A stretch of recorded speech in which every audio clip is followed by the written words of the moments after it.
The awakening.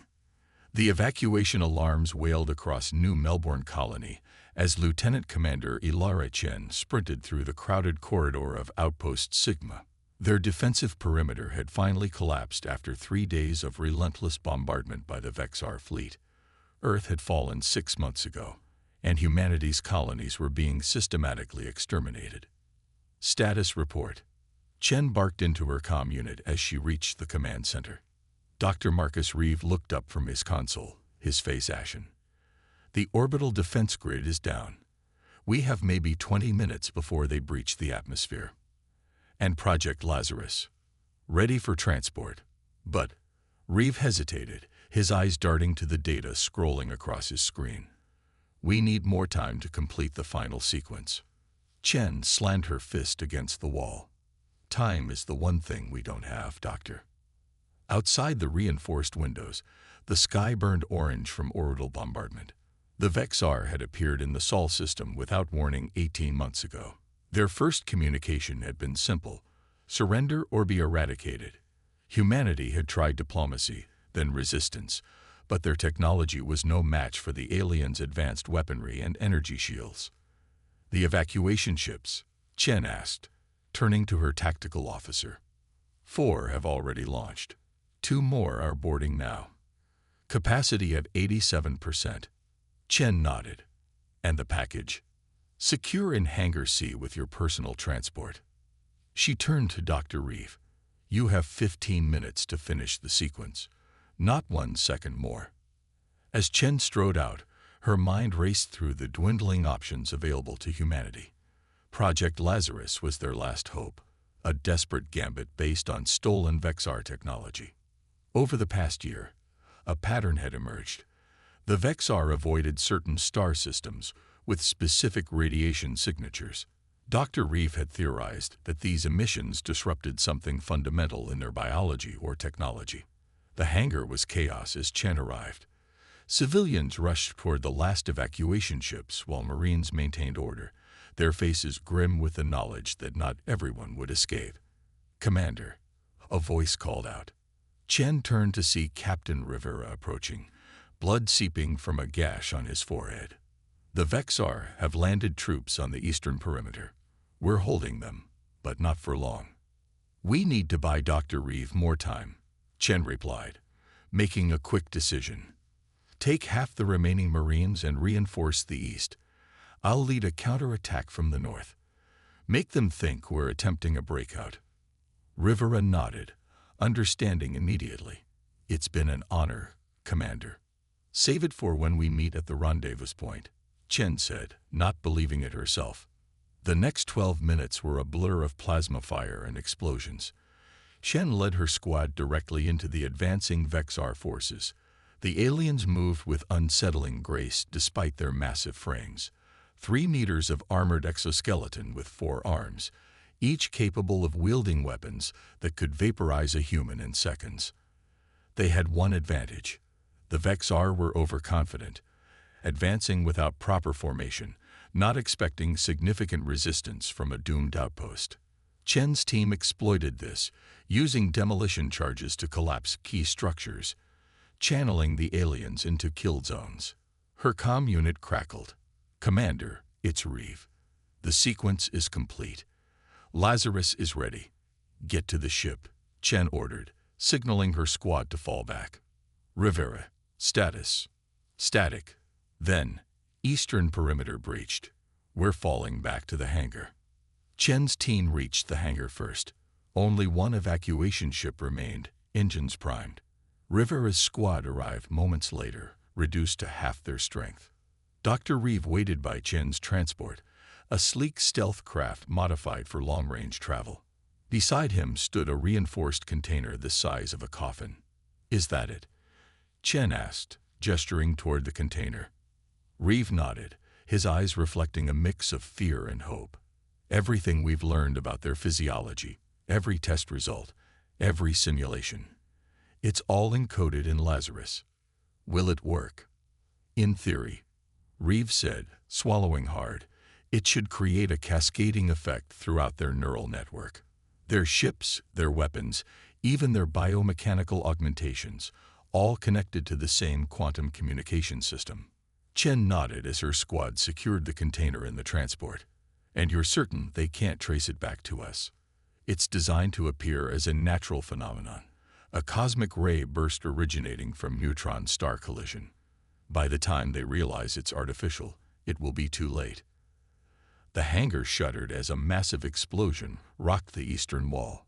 Vexar troops poured through the breach, their plasma weapons cutting down Marines in flashes of blue light. "Go!" Chen ordered, shoving Reeve toward the transport. "Get Lazarus to the coordinates. I'll cover your escape." Reeve hesitated, but Rivera pulled him aboard. "Protect the package, Commander," Rivera said, their eyes meeting one last time. Chen and her remaining squad took defensive positions as the transport lifted off, shields absorbing scattered plasma fire.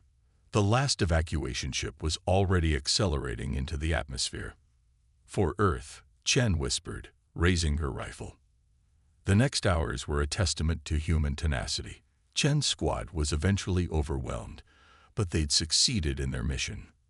From her position, pinned down behind a collapsed support beam, Chen watched through the shattered ceiling as both ships broke atmosphere, pursued by Vexar interceptors. The evacuation ship was destroyed almost immediately, but the stealth transport vanished, cloaking technology deployed successfully. Chen smiled through bloodied lips as a Vexar commander approached, weapon trained on her chest. "You are defeated," the alien said in its strangely melodic translation. "Your species is finished." Chen laughed, blood bubbling from her wounds. "We're just getting started." The Vexar hesitated, head tilting in confusion. Then it fired. 3 weeks later, at a hidden outpost in the Kuiper Belt, Dr. Reeve watched as Project Lazarus was finalized. The transport had evaded pursuit, reaching the coordinates where the remnants of humanity's scientific and military leadership had gathered. Their last refuge consisted of stealth habitats and research stations, undetectable by conventional Vexar scanning. "We've analyzed the complete Vexar neural architecture," Reeve explained to the assembled leadership.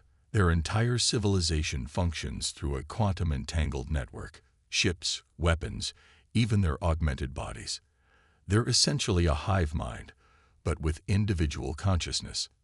Admiral Jackson, the highest-ranking military officer to survive Earth's fall, studied the holographic display. "And Lazarus can disrupt this network." "Not just disrupt," Reeve corrected. "Repurpose. We've developed a carrier wave that mimics their natural communication, but introduces a cascading effect. Essentially a virus that propagates instantly through quantum entanglement." "What exactly will it do to them?" asked Director Cahill of Colonial Intelligence. Reeve's expression hardened. "It will overload their neural implants. Their ships will lose coherence with their navigational systems. Their weapons will fail. And most importantly, we believe it will sever their connection to the central consciousness." "You're talking about killing billions," Cahill said quietly. "They've killed billions of us," Jackson replied. "They gave us no choice." Silence fell over the room as the weight of their decision settled upon them. "Can they trace it back to us?" asked another officer. "No," Reeve said confidently. "The delivery system uses their own relay network. It'll appear as a system-wide failure emanating from their homeworld." Admiral Jackson stood, facing the 37 men and women who represented humanity's last organized resistance. "We've tried surrender. We've tried negotiation. We've tried conventional warfare. None of it worked. The Vexar want us extinct, and they've nearly succeeded." He turned to Reeve. "How soon can Lazarus be deployed?" "We're ready now," Reeve replied. "We've located their central relay hub in the Arcturus system. Once activated, the effect will propagate throughout their entire network within seconds." Jackson nodded grimly. "For Earth. For humanity. Initiate Project Lazarus." Reeve approached the control station, entering a complex sequence. A small probe detached from their hidden station, accelerating toward a predetermined coordinate where it would interface with a captured Vexar relay. "Transmission in 3, 2, 1. The probe emitted a pulse of quantum information, indistinguishable from normal Vexar communications. Then it self-destructed, leaving no trace. For several minutes, nothing happened. Then the long-range sensors began registering anomalies throughout nearby systems. Vexar vessels suddenly changed course, some colliding with each other. Communication chatter increased exponentially, then abruptly ceased. "It's working," Reeve whispered, monitoring the cascade of failures spreading across Vexar territory. "Their entire network is collapsing." Admiral Jackson watched the display in silence, his expression unreadable. Humanity had just struck back in a way the Vexar never anticipated. The war wasn't over, but for the first time since the invasion began, there was hope. The reckoning. 6 months after Project Lazarus, the galaxy had transformed. The quantum virus had spread through the Vexar network with devastating efficiency, crippling their most advanced technology and severing the connections between their hive consciousness. What had once been a unified empire fractured into isolated pockets, many reverting to pre-spaceflight technology. Admiral Jackson stood on the observation deck of the UES Vengeance, Earth's first new capital ship, constructed from reverse-engineered Vexar technology. Below, the blue-green sphere of Earth rotated serenely, the scars of invasion still visible but healing. "Status report," he requested as Commander Valeria Torres approached. "Operation Reclamation is proceeding ahead of schedule," Torres reported. "We've liberated 12 more colony worlds in the past week. Vexar resistance is minimal and uncoordinated." Jackson nodded. Humanity had emerged from hiding with unexpected strength, rallying survivors across dozens of worlds.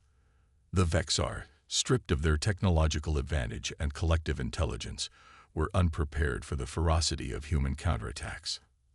"And the prisoner?" "Ready for interrogation, sir." Jackson followed Torres through the ship to a secure chamber where a Vexar High Commander was contained behind a transparent barrier. The alien was smaller than Jackson remembered from previous encounters. Their exoskeletons had begun to atrophy without their neural augmentations. "Can it understand us?" Jackson asked Dr. Reeve, who stood monitoring the alien's vital signs. "Yes, their basic translation technology still functions, and without the hive mind, they've developed stronger individual identities. This one has been cooperative." Jackson approached the barrier. "I am Admiral Jackson of the United Earth Forces." The Vexar raised its primary eyes. "I am Zextol, third speaker of the Fifth Dominion." Its voice sounded hollow without the harmonics of the collective consciousness. "Have you come to execute me?" "That depends on you," Jackson replied. "We've called this meeting because your enclave has requested negotiation." The alien's secondary limbs twitched, a sign of surprise. "You would negotiate? After what we've done to your worlds? After what you've done to ours?" "We're not like you," Jackson said. "We don't seek extinction, only justice and security." Zextol studied Jackson with compound eyes that reflected the chamber lights. "The Concordat will never accept human terms. They believe the virus was merely a temporary setback." "The Concordat? What remains of our leadership?" Zextol explained. "They've established a new collective on our homeworld, attempting to rebuild the network with safeguards against your infection." Dr. Reeve exchanged a concerned glance with Jackson. This confirmed their intelligence reports. Some Vexar factions were adapting to Lazarus faster than anticipated. "Why are you telling us this?" Torres asked suspiciously. "Because not all Vexar supported the invasion," Zextol replied. "Some of us advocated for coexistence, study, even alliance. We were overruled." Jackson's expression remained skeptical. "Convenient position now that you're losing." "Understandable doubt," the alien acknowledged, "but verifiable. The Fifth Dominion controlled agricultural systems, not war fleets. We voted against invasion. The records exist in our archives." Reeve stepped forward. "Admiral, our intelligence suggests the Fifth Dominion worlds have indeed been the least resistant to liberation. Their populations surrendered almost immediately. Jackson considered this. What are you offering, Zextol? Information. The location of the Concordat's new hub. The frequencies they're using to rebuild the network. And most importantly, the weakness in your virus they're exploiting. In exchange for autonomy for Fifth Dominion worlds, protection from other Vexar factions seeking retribution, and recognition of our non-combatant status in your justice. Jackson was silent for a long moment. I'll need to consult with the Earth Council. The meeting with Earth's leadership was tense. From a secure communication chamber, Jackson presented Zextol's offer to representatives from all reclaimed human worlds. It could be a trap, cautioned General Santos of the Mars Defense Force, or our best opportunity to end this war decisively, countered Director Cahill. If the Concordat successfully rebuilds their network, we could face a second invasion worse than the first. Dr. Reeve displayed his analysis. The technical details Zextol provided about our vulnerability are accurate. They'd found a way to compartmentalize their network, sacrificing efficiency for security.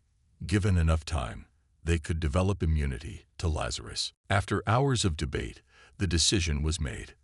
Humanity would launch one final offensive against the Vexar homeworld, using Zextol's intelligence to penetrate their defenses and deliver an ultimatum, not extinction, but enforced containment and reparations.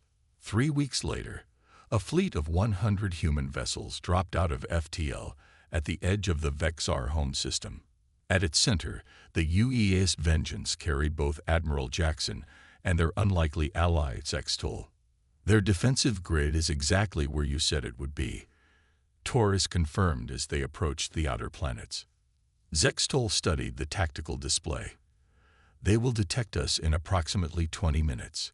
Their response will be emotional. Without the full network, individual commanders will make decisions based on personal vendettas. Predictable decisions, Jackson asked. Yes, they will attempt to surround your fleet, cutting off retreat. It is our standard doctrine against inferior forces. Jackson smiled grimly. Perfect. The human fleet advanced in a tight formation, appearing to head directly for the Vexar homeworld. As predicted, the defending vessels moved to encircle them, committing their full strength to destroy the human attack force. All ships, execute maneuver Thermopylae, Jackson ordered when the trap was set. The human fleet suddenly dispersed in all directions, confusing the Vexar formation. Meanwhile, a second fleet, hidden behind a nearby moon, emerged and accelerated toward the now exposed homeworld. The diversionary fleet is engaging. Torres reported as battles erupted across the system. Minimal casualties so far. Strike fleet will reach optimum position in 15 minutes. On the main view screen, the Vexar homeworld grew larger, a rust-colored sphere surrounded by orbital habitats and defense platforms. Are you certain this will work? Jackson asked Reeve, who was making final adjustments to an enhanced version of Project Lazarus. Zextol's information was correct, Reeve confirmed. Their new network has a critical vulnerability during synchronization cycles. We have a 3-minute window where all nodes connect directly to the central hub. And the modifications? Reeve's expression was solemn. Instead of destroying their network, this version will lock it into a permanent diagnostic mode. They'll retain basic technology, but nothing capable of interstellar aggression. Jackson turned to Zextol. Last chance to reconsider. This will affect your worlds too. The aliens' outer membranes rippled, their equivalent of a shrug. The Fifth Dominion will adapt. We always have. As the strike fleet approached firing position, the Vexar homeworld launched a desperate final defense. Thousands of fighters swarmed from planetary hangars, while massive energy weapons charged on the surface. They're targeting our flagship specifically, Torres reported. They must have detected Zextol's presence. As expected, Jackson replied calmly. All ships, execute final approach. Launch the package. From the belly of each vessel in the strike fleet, specialized missiles detached and accelerated toward predetermined coordinates around the Vexar world. The defenders focused on destroying these weapons, ignoring smaller drones that slipped past their perimeter. Synchronization cycle beginning, Reeve announced, monitoring the Vexar network. Window opening in 30 seconds. The bridge crew watched as the drones positioned themselves at key relay points. When the network synchronization began, they activated simultaneously, injecting the modified Lazarus code directly into the central hub. The effect was immediate. Across the system, Vexar ships suddenly powered down, weapons deactivating. Defense platforms went dark. The homeworld itself dimmed as massive energy facilities entered permanent low-power mode. It worked, Reeve breathed, almost disbelieving. Jackson opened a communication channel to the Vexar leadership. The main screen flickered, then displayed a chamber where several high commanders had gathered, their exoskeletons still adorned with the ceremonial markers of their former glory. "This is Admiral Jackson of Earth. Your military capabilities have been neutralized. Your empire is finished. But unlike you, we do not seek extinction." The Vexar leaders chittered amongst themselves before one stepped forward. "What terms do you offer, human? Your species will be confined to your current territories. All captured human worlds will be returned. You will provide reparations for rebuilding our devastated colonies, and you will dismantle all remaining offensive technology. Or," the Vexar leader challenged. Jackson's voice turned cold. "Or we complete what Lazarus started. This version merely disables. The original would annihilate your entire species with a single command. A command we can still issue." Silence filled the chamber as the Vexar leadership recognized the truth. Their civilization, once poised to dominate the galaxy, now existed only at humanity's mercy. "We accept your terms," the leader finally said, forearms lowering in the Vexar gesture of submission. "Has the human fleet secured the system?" Jackson found Zextol on the observation deck, watching distant explosions from skirmishes still resolving at the system's edge. "Your people fought well," the alien observed. "Better than the Concordat anticipated."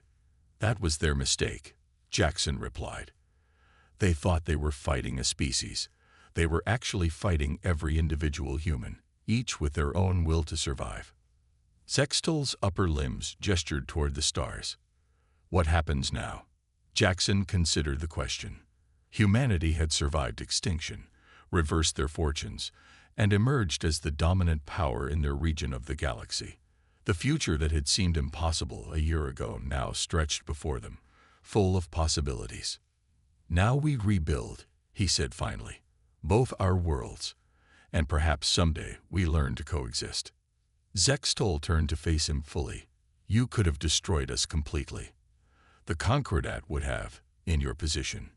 That's the difference you never understood," Jackson said as Earth appeared on the long-range scanner, a small blue dot growing steadily larger as they set course for home.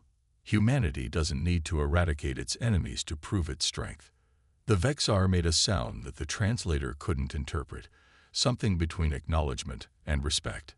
As the vengeance accelerated toward Earth, Jackson reflected on the message they had sent, not just to the Vexar, but to the galaxy at large.